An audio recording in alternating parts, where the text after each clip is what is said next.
Shut up and sit down.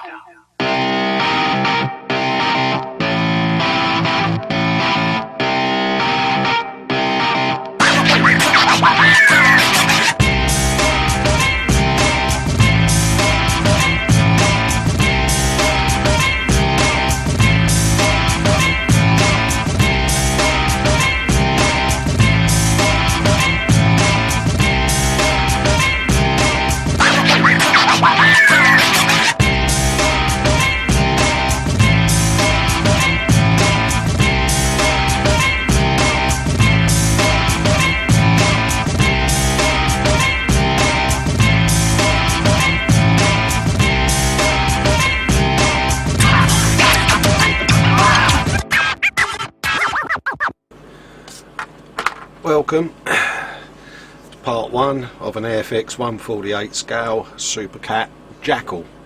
I'm building this with a set of ground crew and a nice little diorama for a good friend of mine, Alex Hughes, who absolutely loves this vehicle. So I'm going to make a start, get on, and hopefully you'll enjoy the build. I've got the instructions obviously just off to my left, as usual. So, a few sprues, a few bits and pieces for you to see. Various bits of the tank body. Suspension components, which is predominantly what I'm going to be building today, and some bits and pieces there of the gun turret, etc, etc. Okay, I tend to build in little stages on my kits because obviously I've got a bit of airbrushing to do. So I tend to build sub-assemblies, so I will build, like say, the suspension all as one unit. I'll then build the wheels with the internals as another unit, get them all pegged up onto the Hedgehog, ready for primer and airbrushing. The usual preparation where I cut from the sprues is pretty much what most model makers do. I use a nice pair of cutters, remove the piece, and then I've got no more bits to come off of this sprue, so that will go back in its box. Again, any nubs, etc, I'll just go around with a sanding stick and tidy them up. So for that section I need a couple of these pieces as well.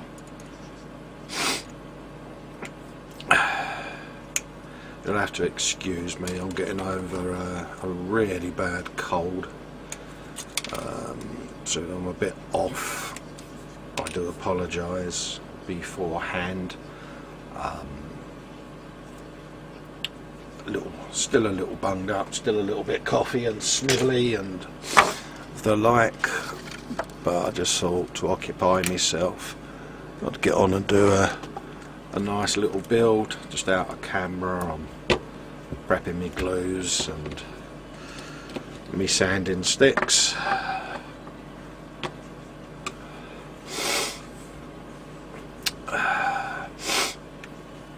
So again there, as you can see, just a little quick brush with the sanding stick, knocks off that unsightly bit of plastic lug there. You do get a piece that's a little bit longer than normal. I tend to just fettle the edge with a knife. Makes it easier and less time consuming to sand, because you've got the bulk of it off with the knife. Okay, and then a nice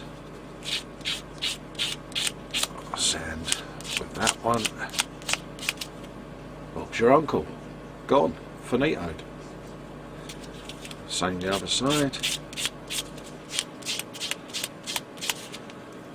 Again, gets rid of that horrible little edge. I was going to bring the camera down a bit because this is quite small scale, and some of you might just lose what I'm doing. So it might make it a little bit easier for you, because when it's up high, it's just a little bit out of my line of vision, whereas at this height I can actually see through the lens of the camera whilst I'm working, just to make sure that I'm staying on shot. So in case you wonder why the camera does move around, it's because as I'm recording these I tend to spot the camera's off and I'm out of shot, and that's kind of not really the point of these videos. The point of these videos is to let you see how these builds go ahead, how they take place, and just, you know, enjoy the fun. You know, there could be someone out there that's just getting into the hobby, that's not too sure, having looked at instructions of kits on how best to make a start. So a little bit of Google, and someone somewhere has a video up of one of these builds, or a photo slideshow, a bit like what I started with on my Facebook page was basically just a little photo library of, you know, oh, this is what I've been building, ka-ching, shove up a photograph. People would like, dislike, or whatever they chose to do really, and it grew from there. I then started with some builds of my own, where I had Googled and found videos. I'm a huge Valentino Rossi fan. I think I've said this in another video, and I had a bout of recuperation after surgery and was a bit lost as to what to do with myself, to be quite honest with you, and thought, I'll sod it, you know, I'll order a model, get myself something to do, and Googled the model that I had actually ordered, and stumbled across the guy that had actually done a video build. Good old shout out for Tony at Helgan 35's workshop for that. He done a full video multi-part sequence of his build of Rossi and his 2009 Yamaha. Again, you know, a man after my own heart. You know, it's, you know, a good videos that he's done. He's eccentric. It's the nicest way of probably saying that. You know, they're good videos, and for the beginners and people like myself, you know, you don't need, you know, some sort of terribly quaint Englishman sort of areas. You have to do it this way and this way only. You know, the idea of being an enthusiast is to be enthusiastic about what you do. And, you know, most model builders, myself included, sit there building away, talking to themselves, and then their wives think they're absolutely bonkers. I think that's what you've got there. And we go off and lose ourselves in this world. But it's certainly a good, I think, a good thing that some of the videos out there, people are just saying, do you know, let's have a laugh with it. You know, rather than be bland, boring, and oh, you know, let people see that it's actually fun. You know, we make mistakes. I've made some classic mistakes on builds.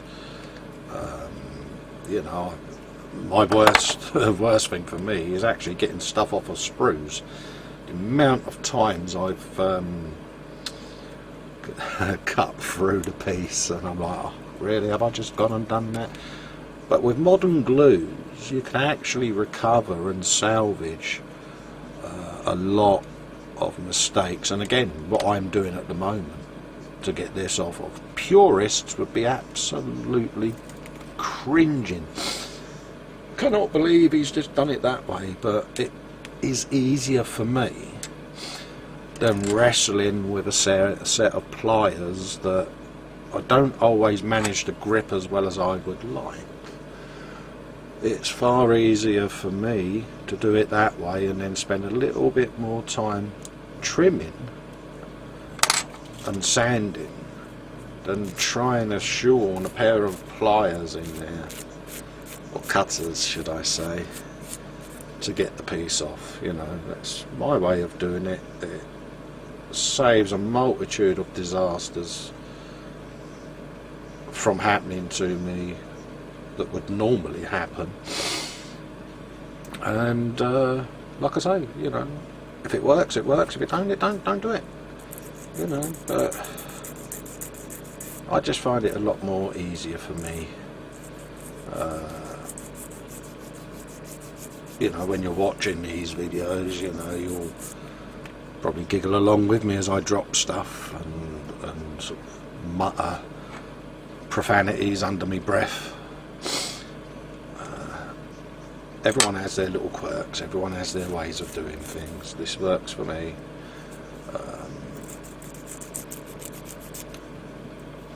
Go with it, enjoy it,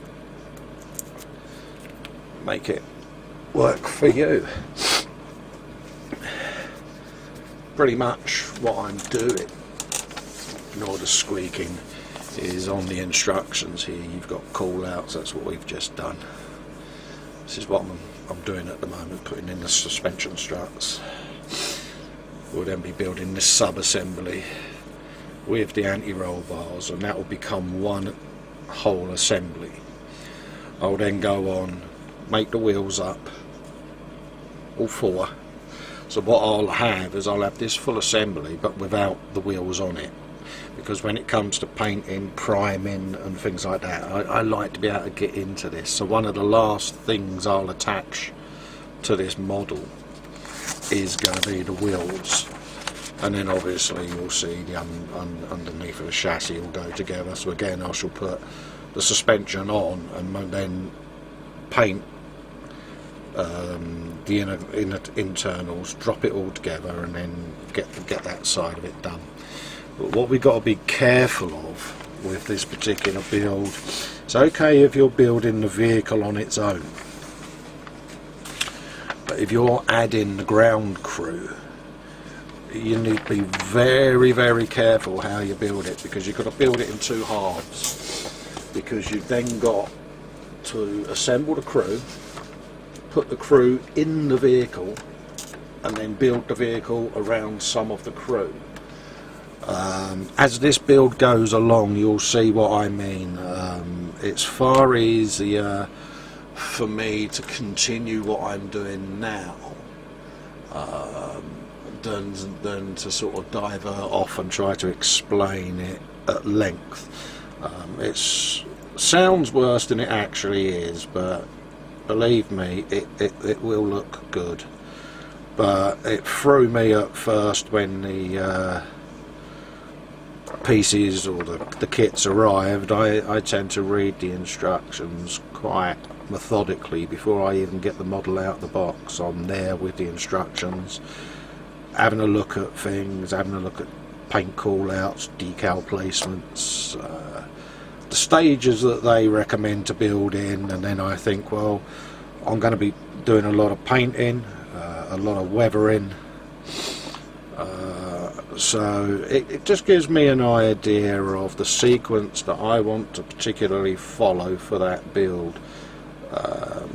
I don't religiously follow the manual or the instructions that come with any kits, because likewise, you know, when you're building assemblies, sub-assemblies, etc., like I am here, you know, you've got to get in there with a detail brush. You know, if I've got this hidden away and already built and the whole kit's built, how are you going to get in to deal with all of this detail. How you're going to get in there with your detail brush to just pick up any little highlights when you come to weather. So most of us out there that do these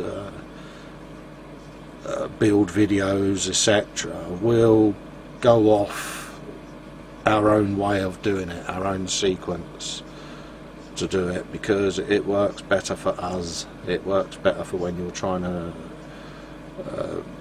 bring that build to life. Again, you know, there are people out there that will religiously follow the instructions and not deviate from it, and that's their choice.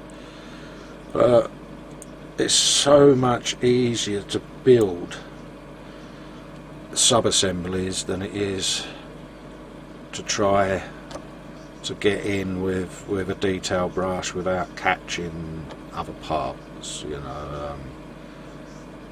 I find it a lot easier. You may find it doesn't work for you. Well, fine, then try another option, you know.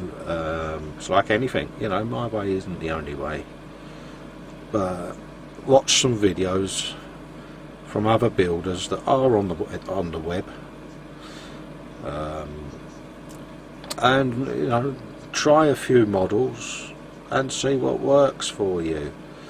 You know, you might find on your first build, yeah, that's working great, whereas on your second build, you know, you might think, oh, it's not working so good. Could be that you're building a more complex kit. It could be that the particular build sequence doesn't allow for that. You know, there are particular models out there. I'm currently doing one now where I've gone totally off sequence with it, because there's a lot of LED work. It's the 747 Ed Force 1, in case you're wondering. I've put a lot of LEDs in it, etc., so I had to go right off of sequence, pretty much build both sides of the fuselage, attach the wing, etc. I've got the engines all built just off camera here. So when it comes to putting it all together, it's totally off sequence from the instructions. So there are little bits that are going to bite me in the backside at a later stage, but I've had to do it that way to accommodate all the wiring for the lighting. I know I know what to expect when I come to do that, so it's a lot of finickiness. I'm actually filming it, and in between doing this build I lost a hard drive on my system, so I've lost a hell of a lot of video footage, which is a little frustrating, because I really wanted to do an in-depth video sequence on the LEDs on that build. They're actually in the plane now. But what I've got lined up is I've got another two airliners, an A380 and a Concorde, that are also going to be LED lit, so I'm hoping that I can redeem myself a little by uploading those videos totally complete. Again, it depends on how well the builds take place as to how long it's going to be before them videos go up. I'm hoping to do those possibly beginning of the new year, and try and catch up with them, since I've got so much on at the moment build wise with different projects and that I'm having to fit a little bit of video in as and when I can. Excuse me. So these will be a little bit random. Some will be quick builds like this one, some will be quite in-depth builds. I'm not sure whether I'm going to video them all, because it's the time of editing and things that you can't always devote the time to, you know. Otherwise, you know, I've found recently I spent more time editing than I have actually building models. Don't get me wrong, it's not a bad thing, but it can detract or distract from what you're trying to do build wise, because you're aware that you've got some editing to do, or someone's requested some info. And it's nice, you know, excuse me,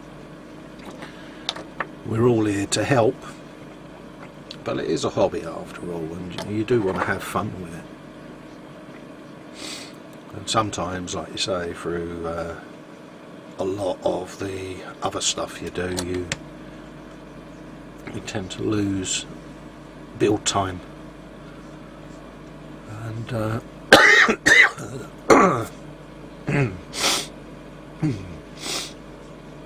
that's what it's all about, is building the kits.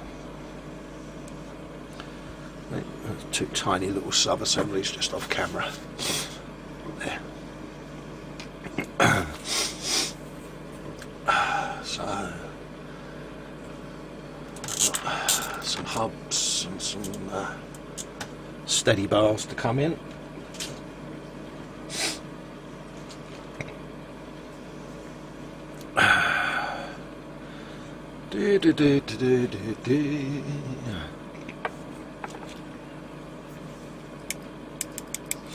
There they are. It took me a while to find it. There's one.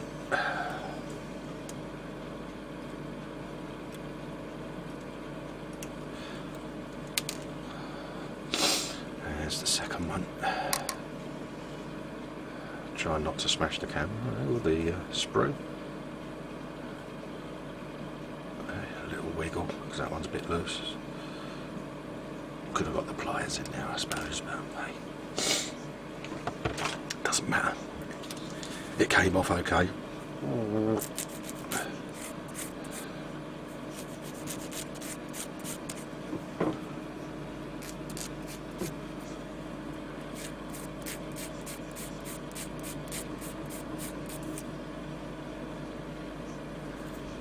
See, again, with this attached, imagine putting a wheel on, you wouldn't be able to get in and see any of this detail with your detail brush. So I'm pretty glad that I'm actually doing it this way, to be honest. Just make sure I'm putting that in the correct way around, otherwise I will look a total lettuce if I do. Oh, so tiny. This is where the extra thin cement comes in into its own, because just like I say, that little dab and it finds every piece that it needs to join through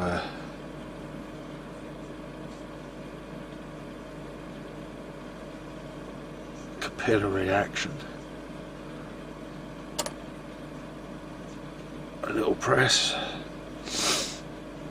just to hold it. What this glue does is it uses the model's own plastic as a bond. Almost like miniature welds it together. And once it's in there, she's not going nowhere.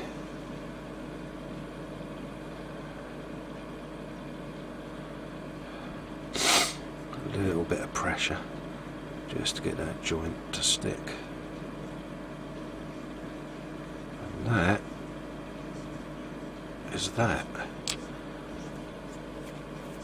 It's that easy. Anyone can do it. Anyone can do this.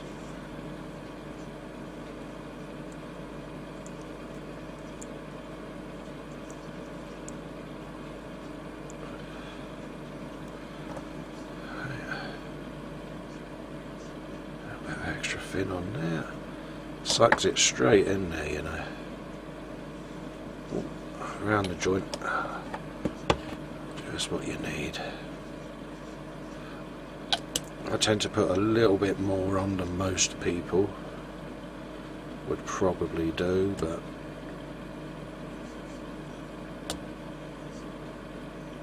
I like to know that it ain't going to fall back off.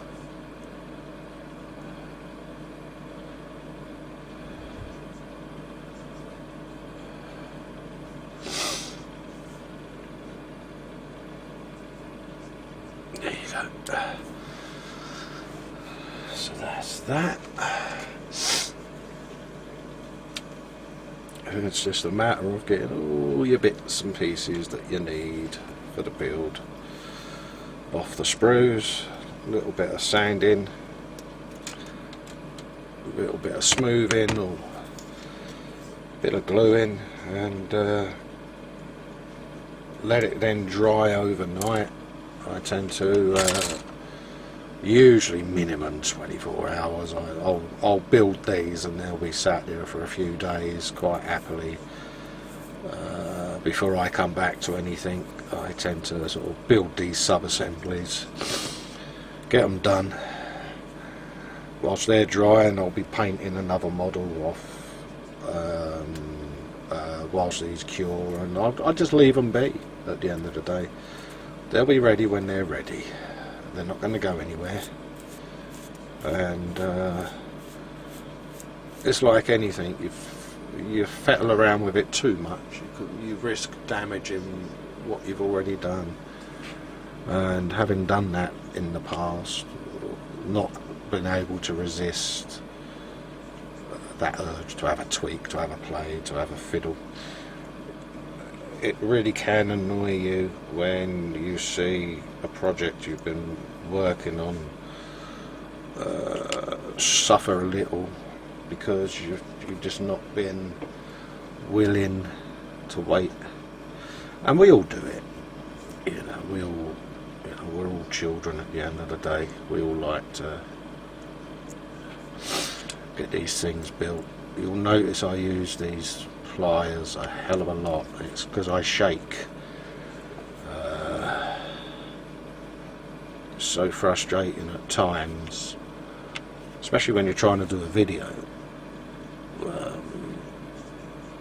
But I try to minimalise it on camera as much as I can control it, really. So apologies if these videos pulls out at any time. It's because that particular day I've had to make a stop because the shakes have got the better of me for that day. It's just one of them things. It's frustrating.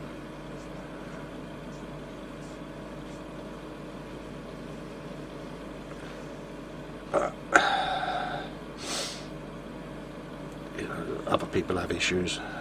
People have things to deal with, so I'm not the only person. There you go, finally got it. A little bit of persuasion was needed there. I'll get these sub-assemblies finished and we'll probably depart for the afternoon before the twitches take over too much.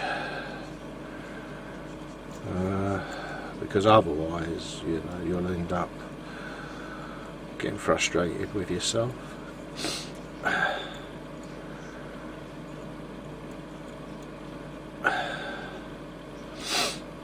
Hopefully everyone's preparing for their Christmases this year. In case you wonder, this is December 2016. 2016. Blimey, get old. I always remember as a child, there used to be a comic back then. I don't know whether it's still around, but it was this comic that I can remember seeing on the newsagent's shelves, and it was called 2000 AD. And it was this comic book perception of what the year 2000 would be like. You know, you're talking to a bloke here that was born in 1967. Yes, I am that old, and yes, I'm 50 next year, and yes, I've heard all the jokes. But as a kid, you was given this image. There's been another thing on the TV, and some of you older gents and ladies out there will know this, called Tomorrow's World. And everyone had this huge thing of, oh yeah, when the year 2000 comes round, you'll all be going to work in hover cars. You know, you'll all be riding on maglev trains and planes that fly 3 times the speed of sound. Those of you that remember Concorde will know what I'm on about. Those that don't, Google it, and then you'll wonder why the hell we ever stopped using such a beautiful, beautiful, beautiful aeroplane. Is beyond me. Politics, I think, fuel companies, whatever you want to call it, but something or a decision was made, and yes, there was a crash in France, and unfortunately, you know, a lot of passengers lost their lives, which is always tragic when a plane comes down. You know, everyone knows that. Everyone, you know, majority of us, when we get on a plane, fear flying, even though we all put the bravado on that actually we're fine. You know, it's at the end of the day, it's a dangerous thing, but then so's walking across the road, so's getting on a bus, so's getting on a train. But Concorde was an absolute beautiful, beautiful, beautiful, beautiful aeroplane. I'm going to be building one. So those of you that have never seen a Concorde or whatever, watch the videos. Go on Google it, Concorde takeoff, Concorde landing, Concorde in flight. You'll see what I mean. But I'm going a little bit off subject. But yeah, 2000 AD. Oh dear. I was so disappointed when the year 2000 came round and we were still driving Mark 5 Ford containers and Ford Sierras and Christ knows what. I was thinking, where's my other car? Where's all these wonderful futuristic things? Where's the Starship Enterprise? God, you know, so disappointing. But then, I suppose we shouldn't have expected it in our generation, but it was sold to us as this big visionary thing as to what the year 2000 would bring us. Mind you, saying that, look at computers, how they've changed, and mobile phones. You know, my first mobile phone was the size of a car battery. Now look at them. You know, you could practically go to the moon on one. Which is another story altogether. But yeah, mobile phones, CDs. Oh, I remember when they first came out as well. Oh, all the purists out there going, yeah, it's not the same as vinyl. I know. I prefer stuff on vinyl as well, but it's progress. If we didn't progress, the wheel would never have been invented. So, I'm all for it at the end of the day. I'm all for progress, but not at the expense of the past, if that makes sense. You know, our older technology's still got a place, still got a use, and it's like anything, you know, if, you know, forbid anything went wrong with computers in the world, you would need to know how to function without them. You know, with the world full of sat-navs and things like that, how many people out there actually know how to read a map, would know how to get from A to B without the use of a sat-nav voice telling them where to turn, when to turn and how to turn? So, for that reason, I still think we as a nation or as a world need to just bear that in mind, that some of these older technologies may be a little bit old, maybe a bit infirm to some, but could end up saving your life.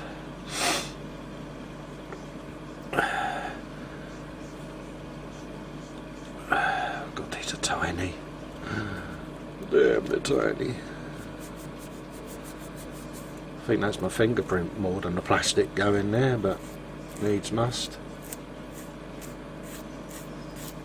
Again, you know, I try to get as much off at this stage as I can, but even if there's a tiny little bit left on, once it's built as the sub-assembly, it's actually quite tough.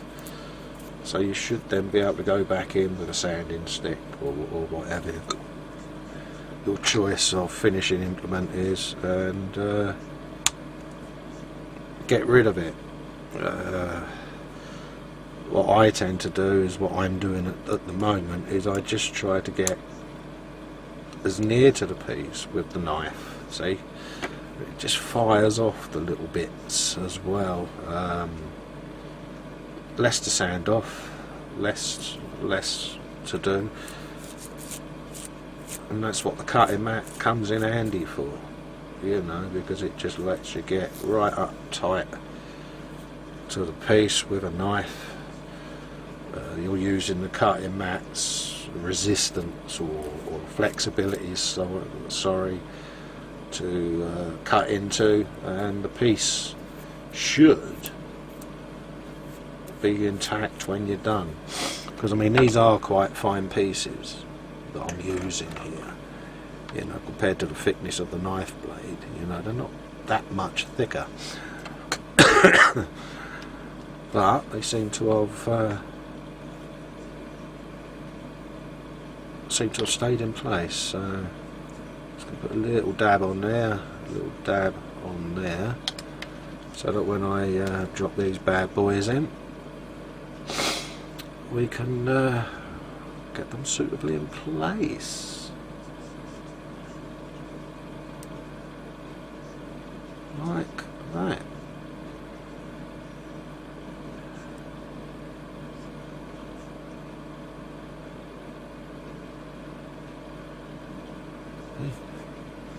Ta-da! A nice big blob of that. Nice big blob under there. And this stuff dries so well that you won't see none of those. But then when it comes to the weathering aspects of the build, you can weather stuff. You can sort of hide any imperfections you may have had, any mishaps. You can hide with your weathering brushes and skills that you use there, because, you know, yeah, cars are brand new when you buy them, Jeeps and army vehicles are brand new when they get them, but I can bet your bottom dollar within the first day of use they don't look brand new. So this is where the weathering comes in. So if you have had any minor mishaps during the build process, you can pretty much get over them with the weathering side of things. And that's what I tend to do, because yeah, I'm a bit heavy-handed with the glue. I try not to be, but I prefer to be quite honest with you, because at least it's in there. You know, I've had models in the past where, you know, you've got it on display, you move it and something pings off of it and you think, oh, really? So I tend to just give a little bit more than I need to with the glue. With this extra thin stuff, it is probably one of the best glues I've used. And I've only recently gotten into it. I used to use the Contact to Professional stuff more than anything, but I got put onto this by Tony, and I haven't really looked back. It just gives you so much more scope. There are still things that the contactor comes in handy for that I wouldn't even dream of picking up the extra fin for. So it has its uses. So that's now 2 of them bad boys done. That's where I need to be regarding the suspensions set up. So I'm going to put them just to one side off camera. Bring over me wheels. And put them on the hubs. That will then be another sub-assembly done, because all of this, don't forget, has got to be primed. It's got to go in the spray booth. It's got to, you know, I can't emphasize enough, prime, prime, prime, prime, because acrylic paint will rub off with your handling of the model. You know, if you're picking it up to show your friends and you've not primed, you know, I've done it, you know, I've thought, I don't need to prime that, it'll be fine, and regretted it, you know, and takes minutes, you know.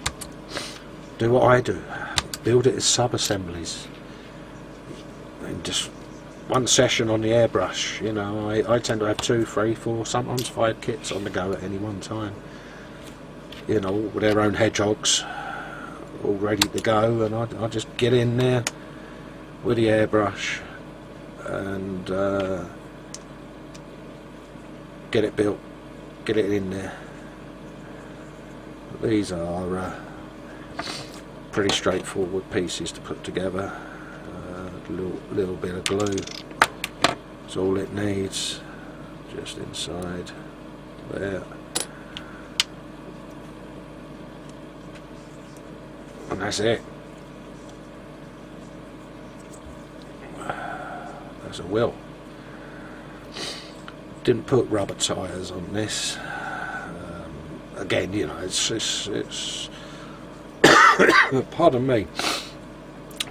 You know, it's 1/48 scale at the end of the day. You know, you don't get the luxuries of turning wheels and things like that. You know, it's a bare bones kit.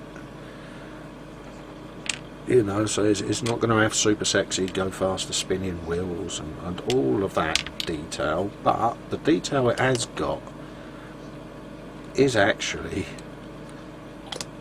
pretty damn good for its scale, I must admit. I've had a good look at some of the exterior body components and looked at the potential for weathering them, and I've been really, really impressed with the fine detail that's actually on them pieces. Again, you'll see that when I go to build the exterior. When I've done these in a minute, I'll probably show you actually. Some really, really fine detail. I mean, look at that wheel. Let's get that focused for you. You know, you've got every single nut, bolt, everything machined in there, and it is tiny, you know, so that all lends itself to weathering, you know, and that's what finishes it for me, you know. A nice, you know, I spend more time weathering a kit than I actually do building it, for various reasons, I suppose, but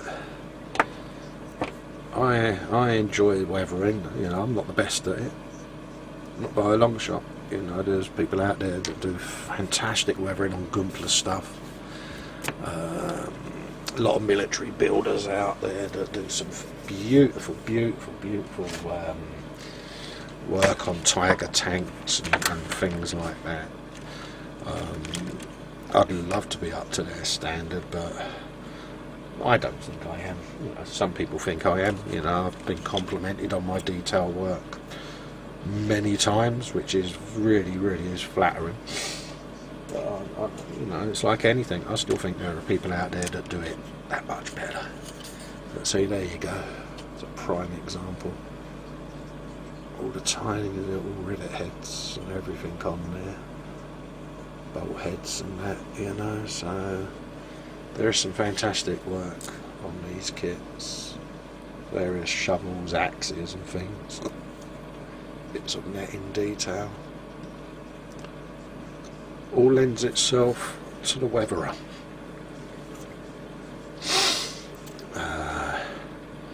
So yeah, I quite like that side of things.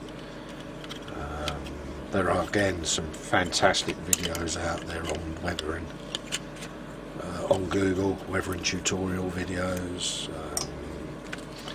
Depends on what your niche is really, you know, what models you like making,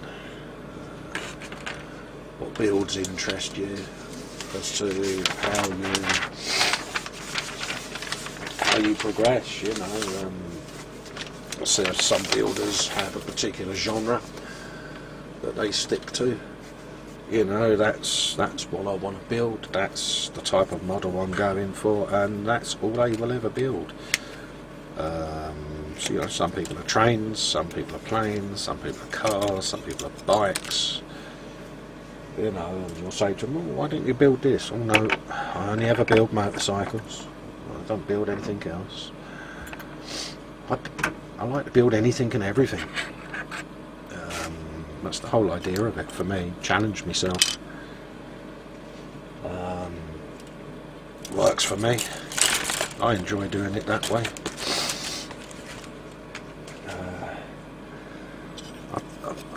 You know, who am I to say that limiting yourself is right or wrong? It's, again, whatever people choose to do, you know. But me personally, build anything. I've built space shuttles, I've built the Apollo, I built Rossi bikes, cars, E-types, motorbikes, horror movie figures. Quite a few of those I've built over the years. Several just off camera that are in various stages. I mean, I've got a Frankenstein, Elvira and Pinhead to my right. I've had them years, and you know, I've done a recent bit of work on them all, you know, and they're sort of, some are in primer, some are sort of semi-finished, but I know I'll go back to them. I know I'll look at them and say, do you know something, I'm going to change that, make that work a little bit better. So doing these builds in between, it just lets me look at what I've got lying around in this workshop of mine that I've been building, got to be built. You know, I've got models in boxes just to my left that I've not even opened yet, you know, and I look at them and I think, okay, what can I do with that might be different to what I've been doing. It keeps the interest, it keeps the hobby alive, it keeps your skill set different, and I just think it works. You know, I enjoy building kits that way. I always have done, I always will do. It works for me. It might work for you, it might not work for you. But you know, you'll discover what works for you, what doesn't. You know, and that's the fun of model building. It's different. Anyone can do it. We can all do it. I can do it, you can do it. Even your mother-in-law could do it. Well, that's probably pushing it.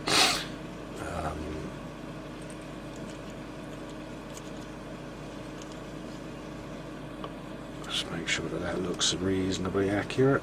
See, look, in it goes. See, and I can look at that and I think, okay, how am I going to get in there with the detail brush straight away? Bish, bash and bosh. And just lets me see what I need to do. Actually, I think that was up the wrong way. See, so it's just as well I didn't glue that. That's more like it, see? And that just is going to sit in there absolute perfectly. You know, so much so that I think I can actually attach that, get that on there. Why not? Why not indeed? Just plonk that straight in. Ta-da! She's in there.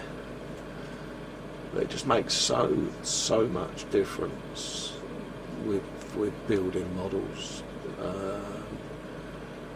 Just getting on with it. Just get your kit looking good. You know, and you can really start seeing a build coming together to the point where you really are quite at ease with it. You know, my sons do a bit of building every now and then. You know, they're not as into it as I am, but they're capable. You know, one of them will come out and say, "Hey Dad, I've got this I want to make. Any tips for me?" And that's it. Well away. And it's nice. It's nice to see that they get something out of it as well. Put yourself a little gripper on there. These are my closed peg grippers. Others are available, but I tend to prefer using these. They seem to work for me.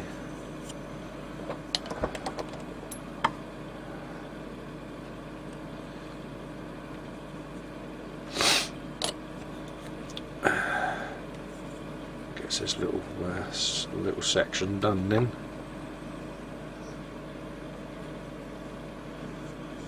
Just a little bit. And that. A little squeeze. Done. Just makes it work. Gets it in there. Let's put a bit of extra thin up in there. Get that on there. And this will all be getting attacked with the weathering stuff anyway, so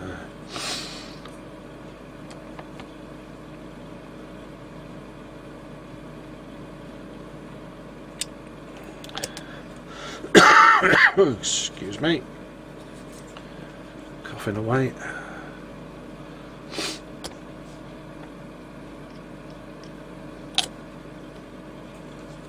Like so. And it just holds that in place whilst I'm working my way around.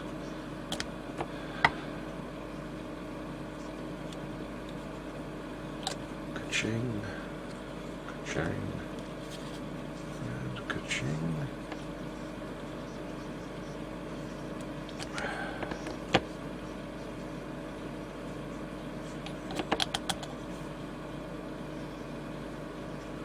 If you are watching this, Alex, you'll be sitting there looking at this beautifully completed Jackal, and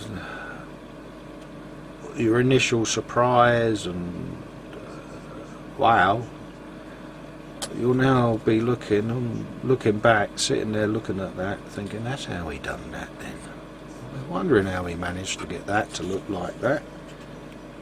You know, in case those of you didn't realise, I'm building this for a good friend of mine who's getting into the hobby, but I said I'd build this as a nice little treat for him. I haven't built much in this scale anyway, so it's as much a treat for me as it is for Alex. And yeah, I just thought I'd give this a little go, and hopefully he'll like it. Hopefully he'll grow into a really good model builder, which I think he will. He's a shrewd bloke. He's got a good eye for detail, and I think he'll be alright. I think he'll get on and do really well with it. If this encourages him later on to start getting into building his own stuff, then it's all been worthwhile. So he may be sitting there building one of these of his own whilst watching this, I don't know. He's not stopped phoning me and begging me for pictures of it, I know that much, and I've basically said he can't have none until the build's finished, because it's going to spoil the surprise otherwise. You know, I want to be there for that moment when he sees this for the first time and goes, wow, you know, that's a buzz for me, you know, and knowing that someone is going to be displaying a work of yours for probably a good few years, you know, it's nice, you know, and it gets him into the hobby, gets him creating his own, then good luck to him. You know, he wants to go off and do his own thing, get his own builds going, especially with a career in the military. You know, he'll have a bit of downtime, he can build from experience in a way, because, you know, he's going to see these things a hell of a lot closer up than I'm ever going to see them. You know, I'm doing this from photographs, and I've been on Google and looked around the internet at jackals and British military vehicles, and that's how I get to see them. Whereas, you know, he's going to be driving these things, and I'm in awe of that, actually. A little bit jealous, I suppose, but then go live the dream. At the end of the day, I think it'll be a best career option for him. You know, I think he'll do really great at it. I think he'll definitely excel at it. He's just got that attitude for such a young fella. He's just got that attitude where you think, do you know something, you can go out and make it, mate, and good luck to you. Good luck to you, that's what I say. And I certainly think any person that's in the military will understand that when I say that. You know, that if you've got that guy to your right, and you look at him and you give him that look, when you give him that look, you know, if you need it, he's there for you. If you're right up against it, he's got your back. Just like you've got his back. And in the military, that's damned important. It's damned important you've got that trust in the person next to you. There you go, my friends. You're beginning to see my real shakiness beginning to kick in. Damn, and double damn. But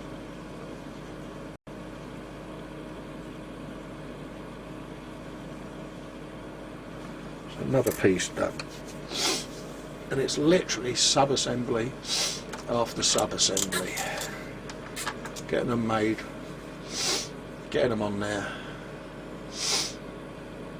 and seeing what you can build. I'm going to leave it there for now because I've got a lot of stuff I want to dry. A little bit of fettling to do with a couple of pieces, but I want that to dry off camera for the minute. I'm going to have a quick read of the instructions for the crew, because I'm getting close to that point where I've got to start thinking on how this goes together, because you basically build this in halves. And from what I've seen, you build the bottom half with all the suspension and everything, and then the top over section and the front dashboard area you build off the model. You then come back at it, put in the crew, put in the weapons, put in whatever, and then you build the rest of it around there once the crew's in place. That's all well and good, but you know, I want to paint, I want to get rid of seams, I want to weather. Same with the crew, I want to get them in camouflage and that, so I need to just see how this this little one starts coming together, because I want it right, and I want it to look as it should, you know, and taking care at this stage I think will make that a lot easier to achieve. So I'm just gonna run a little bit more glue down there to try and get that to take a bit better. Same there,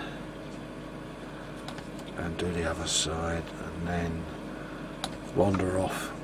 I'm gonna have a cup of tea. You know, I'm a Londoner at the end of the day.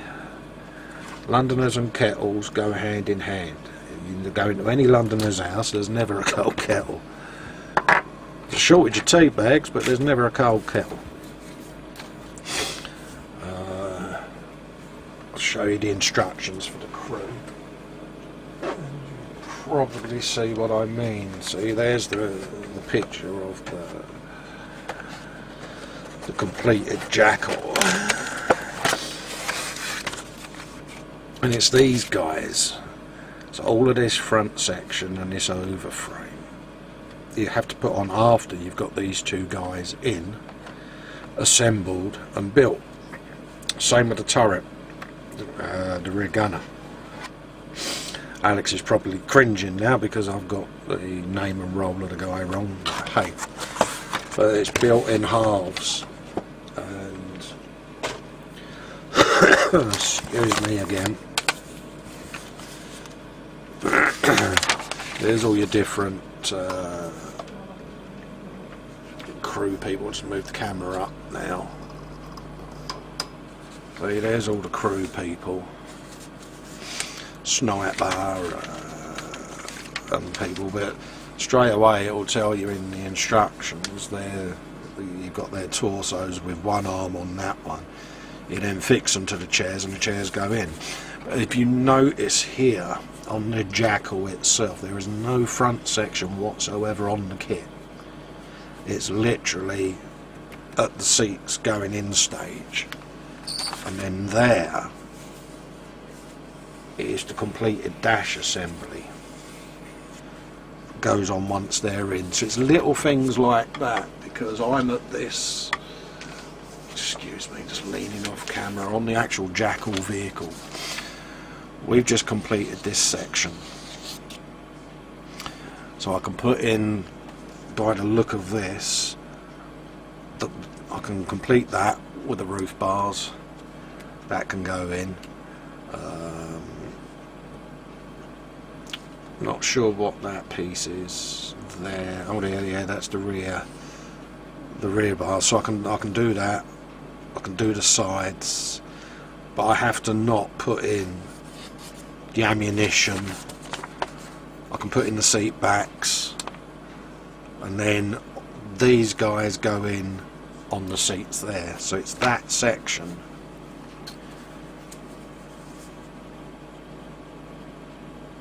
that the crew go in. Yeah, that's my reminder when I get there. Crew. I can then put the rear section on, so I'm happy with that. And then it's a similar thing, once the front dash goes in, I can then put their arms on. Just there. All the gun gear can go in front, I'm happy with that. And then it's the rear gunner is the next guy that I've got to be mindful of. So I'll work out where that section is on the model, and I then make a stop for him, which is there, section 50 for that one. So again, I have to look at that.